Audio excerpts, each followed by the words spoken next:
ஹல்லேலூயா. அவர் சிலுவையினூடாய் சம்பாதித்த அற்புத சுகம் அதனுடைய பிள்ளைகளுக்கு சொந்தமானது. நீ சுகம் பெறுவாய், நீ சுகம் பெறுவாய். இன்றைக்கு அற்புத சுகம். அவருடைய பிள்ளைகளை யார் எதிர்த்தாலும் சரி, கர்த்தர் அவர்களோட வழக்காடுவார். ஹல்லேலூயா. என்னுடைய பிள்ளை வானத்தின் பலகைகளை திறப்பா, பட்டினி இல்லாம நடத்துவா, காகத்தை அனுப்பி தருவா, வெள்ளிப்பணம் சுமந்து வருகிற மீனை அனுப்பி தருவா, அதிசயங்களை காண பண்ணுவா. நீ அவருடைய பிள்ளை, புதையல்களை பொக்கிஷத்தை உனக்கு தருவா.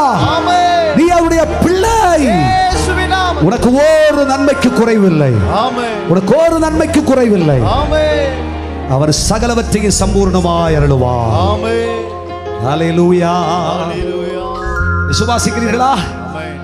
விசுவாசிக்கிறீர்களா? அவருடைய பிள்ளைகள், அவருடைய பிள்ளைகள், அவருடைய பிள்ளைகளாகையால் உடன் சுதந்திரர்களாய் இருக்கிறோம். அப்போஸ்தலனாகிய பவுல் ரோமாபுரியாருக்கு சொல்லுகிற பொழுது 8ஆம் அதிகாரம் 17வது வசனத்தில் இதைத்தான் சொன்னார். ரோமர் 8:17 நீங்கள் வாசிக்கும் பொழுது, நீங்கள் அவருடைய பிள்ளைகளானால் அவருடைய எல்லா நன்மைக்கும் உடன் சுதந்திரருமாமே. ஹல்லேலூயா. அவருக்கு செல்ல பிள்ளைங்க. நம்ம நம்பிக்கை இருக்கா? ஹல்லேலூயா. கத்துறோம்ல, கதறோம்ல, காலையிலிருந்து மாலை வரைக்கும் அப்பா பாதத்துல உட்கார்ந்து வாசிக்கிறோம்ல, பாடுறோம்ல, ஜெபிக்கிறோம்ல. ஆமென்.